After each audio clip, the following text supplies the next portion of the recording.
Hébreux 2.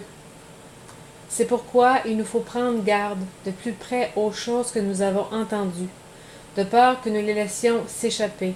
Car si la parole prononcée par les anges a été ferme, et si toute transgression et toute désobéissance ont reçu une juste rétribution, comment échapperons-nous si nous négligeons un si grand salut, qui a commencé d'être annoncé d'abord par le Seigneur, nous a été confirmé par ceux qui l'avaient entendu? Dieu confirmant aussi leur témoignage par des prodiges et des miracles, et par plusieurs autres différents effets de sa puissance, et par les dons du Saint-Esprit selon sa volonté. Car ce n'est pas aux anges qu'il a assujetti le monde à venir dont nous parlons. Et quelqu'un a rendu ce témoignage quelque part en disant « Qu'est-ce que l'homme pour que tu te souviennes de lui, ou le Fils de l'homme pour que tu le visites? Tu l'as rendu pour un peu de temps inférieur aux anges, tu l'as couronné de gloire et d'honneur, et l'as établi sur les œuvres de tes mains. Tu as assujetti toutes choses sous ses pieds. En effet, en lui assujettissant toutes choses, il n'a rien laissé qui ne lui soit assujetti. Mais nous ne voyons pourtant pas encore que toute chose lui soit assujettie. Mais celui qui a été rendu pour un peu de temps inférieur aux anges, Jésus, nous le voyons couronné de gloire et d'honneur par la passion de sa mort, afin que par la grâce de Dieu, il souffrit la mort pour tous.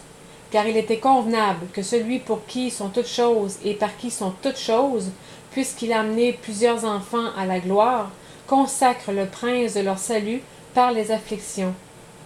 Car, et celui qui sanctifie, et ceux qui sont sanctifiés descendent tous d'un même Père. C'est pourquoi ils n'ont pas honte de les appeler ses frères, disant « J'annoncerai ton nom à mes frères, et je te louerai au milieu de l'assemblée. » Et encore, je me confierai en lui. Et encore, me voici, moi et les enfants que Dieu m'a donnés.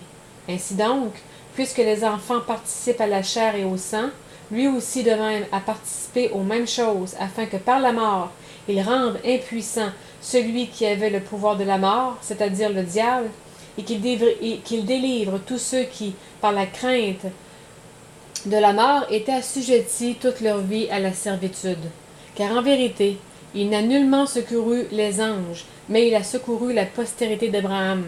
C'est pourquoi il a fallu qu'il soit semblable en toutes choses à ses frères, afin qu'il soit un grand prêtre miséricordieux et fidèle dans les choses de Dieu, pour faire la propitiation pour les péchés du peuple. En effet, parce qu'il a souffert lui-même lorsqu'il a été tenté, il peut secourir ceux qui sont tentés.